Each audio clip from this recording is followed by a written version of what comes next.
औज़ुबिल्लाहिमिनश्शैतानिर्रजीम बिस्मिल्लाहिर्रहमानिर्रहीम। अस्सलाम वालेकुम व्यूअर्स, उम्मीद करती हूँ आप सब खैरियत से होंगे। अल्लाह के हुक्म से मैं भी बिल्कुल ठीक ठाक हूँ। आज हम बनाने लगे हैं पोटैटो विल, जो बहुत ही ज़बरदस्त और बहुत ही क्रिस्पी बनेंगे। ये रेसिपी इसमें बहुत ही कम चीज़ों का इस्तेमाल होता है, तो रेसिपी अपने एंड तक देखनी है। तो चलिए रेसिपी स्टार्ट करते हैं। सबसे पहले एक बाउल में 1 कप आपने मैदा ले लेना है। मैदे को अच्छी तरह से छान लेना है। उसमें मैं डाल दूँगी 1 कप के करीब ऑयल, और मैं उसमें शामिल कर दूँगी थोड़ा सा नमक। नमक आपने टेस्ट के बराबर लेना है, लेकिन नमक का थोड़ा सा कम इस्तेमाल करेंगे। अच्छी तरह से इसको मैं मिक्स करूँगी। अच्छी तरह से हम हाथ की मदद से इसको मिक्स करेंगे। अभी पानी वगैरह इसमें शामिल नहीं करेंगे। आपने अच्छी तरह से इसको मिक्स करना है कि ऑयल और नमक इसमें अच्छी तरह से हल हो जाए। उसके बाद हम थोड़ा सा पानी ऐड करके इसको गूँध लेंगे। गूँधना हमने बिल्कुल सॉफ्ट है, बहुत ज़्यादा सख्त भी नहीं गूँधना और बहुत ज़्यादा नरम भी नहीं गूँधना। ध्यान रखना है कि पानी इसमें ज़्यादा शामिल ना हो जाए। तकरीबन 5 मिनट मुझे लगे, मैंने इसको अच्छी तरह से गूँध लिया है। और अब मैं इसके ऊपर थोड़ा सा डाल दूँगी ऑयल। ऑयल लगा के इसको मैं आधे से पौने घंटे के लिए रेस्ट दे दूँगी, रख दूँगी कि ये अच्छी तरह से अपनी जगह पे आ जाए और ये सॉफ्ट हो जाए। आपने फ्रिज वगैरह में नहीं रखना, आपने किचन में ही किसी जगह रख देना है जी। तो इसको तकरीबन अब मैं 1 घंटे के लिए रख देती हूँ, फिर 1 घंटे बाद हम इसको चेक करेंगे। अब चलते हैं अपनी रेसिपी की तरफ। तो एक कढ़ाई मैंने ले ली है। कढ़ाई में तकरीबन थोड़ा सा 3 से 4 चम्मच ऑयल डाला है। इसमें मैं शामिल कर दूंगी हरी प्याज। हरी प्याज मैंने फ्रेश से इस्तेमाल किया है, घर की। आप मार्केट वाली भी इस्तेमाल कर सकते हैं। हरी प्याज को लाइट सा ब्राउन करेंगे, हम हल्का सा फ्राई करेंगे। और उसके बाद मैं डाल दूँगी इसमें आलू। आलू 2 से 3 अदद आलू लिए थे। आलू को मैंने अच्छी तरह से बॉईल करके इसको मैश कर दिया, और मैश करने के बाद तकरीबन 10 से 15 मिनट के लिए मैंने इसको फ्रिज में रख दिया था। फ्रिज में रखने से इसकी ये बहुत ही ज़बरदस्त हो जाते हैं, तो इसका रिज़ल्ट भी बहुत ही ज़बरदस्त आ जाता है। इसके बाद हम इसमें कुछ मसाले ऐड कर देंगे। मसाले ये मैंने एक साइड पर लिखे हैं, आप ये देख सकते हैं कि मैंने इसमें सारे मसाले ऐड किए हैं। मसाले आप अपने टेस्ट के बराबर डालेंगे। मसाले डालने के बाद आपने दोबारा से इसको अच्छी तरह से मिक्स करना है। पानी का इस्तेमाल इसमें बिल्कुल भी नहीं होगा, ध्यान रखना। हल्की आंच पे आपने चूल्हा रखना है और इसको अच्छी तरह से आपने मिक्स करना है कि मसाले सारे आपके आलू में अच्छी तरह से हल हो जाए। तकरीबन 2 से 3 मिनट लगे मुझे इसको मिक्स करते हुए, तो ये अच्छी तरीके से मिक्स हो गया है।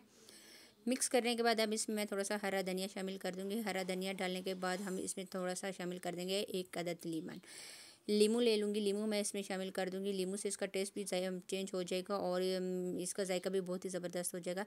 अब इसको थोड़ा सा मिक्स करने के बाद हम इसको एक प्लेट में डाल के ठंडा होने के लिए रख देंगे। ये तकरीबन इसको आपने बिल्कुल सही ठंडा करना है कि इसमें जो हीट वगैरह है वो इसकी ख़त्म हो जाए। अब चलते हैं अपने आटे की तरफ। तो आटा ये देखिए मेरा बहुत अच्छी तरह से हो गया था, तकरीबन आधा पौना घंटा लगा। तो मैंने आटे के 2 पेड़े बना लिए हैं। दरमियानी साइज़ के अपने पेड़े बना लेने हैं, और आपको मैं चेक करवा देती हूँ कि देखिए आटा बहुत ही ज़्यादा सॉफ्ट बनाया है। एक पेड़ा मैं लूँगी, उसमें खुश्क आटा लगाऊंगी। खुश्क आटा लगाने के बाद इसको आपने तकरीबन दरमियाना सा इसको बेल लेना है। ना मोटी रोटी बेलनी है और ना ही बहुत ज़्यादा बारीक। तकरीबन आपने इसको इतनी करनी है कि ये जब फटे नहीं। मैं आपको बता देती हूँ कि मैंने इसको किस तरह से बेला था।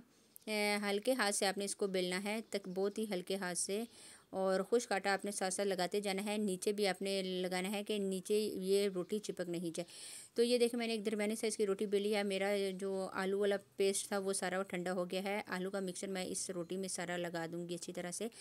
बहुत ज़्यादा प्रेस नहीं करना है। प्रेस करने से नीचे अगर आपकी रोटी लगी ही तो फिर आपके ये जो व्हील्स हैं वो नहीं अच्छी तरह से बनेंगे। दोबारा से इसको हम लोगों ने करने के लिए हल्का हाथ एक बेलन का देना है और इसके ऊपर दोबारा से लगाना है कि ये आलू इसके साथ अच्छी तरह से चिपक जाएँ। अब आप देखें कि मैं इसको किस तरह कर रही हूँ। रोल आपने अच्छे तरीके से इसको आराम आराम से हल्के हाथ से इसको रोल करना है। रोल करने के बाद आपने दरमियान से पकड़ के इसको इस तरह करना है कि ये दरमियान से जितने भी आलू हैं ये लंबाई में चले जाएँ और ये अच्छी तरह से सॉफ्ट लंबे हो जाएँ।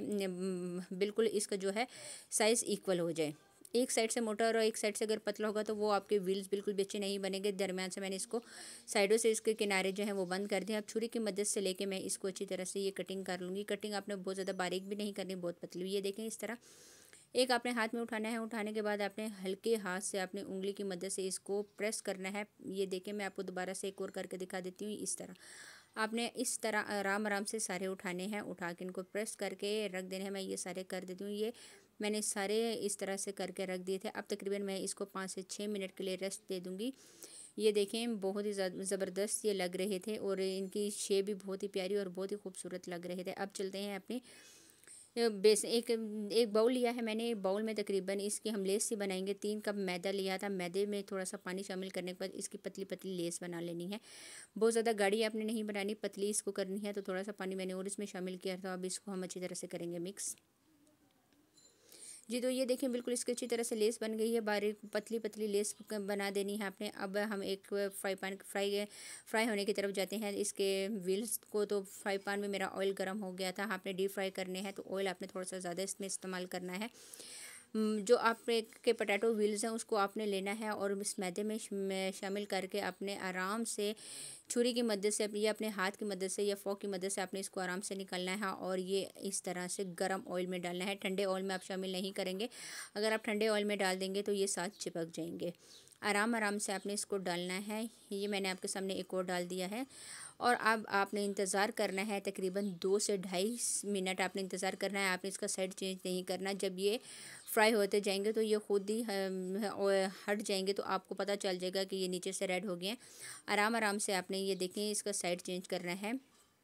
मैंने इन सारों का साइड चेंज करके तकरीबन 2 से 3 मिनट दोबारा इसको दूसरा साइड रख दिया था कि ये भी अच्छी तरह से फ्राई हो जाए।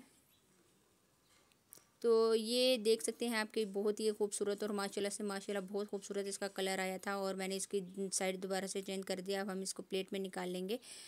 प्लेट में निकालने के बाद मैंने इसको ये देखें, आपको देख सकते हैं कि कितने खूबसूरत नज़र आ रहे हैं। ये मैं सारे आराम आराम से एक प्लेट में निकाल दूँगी।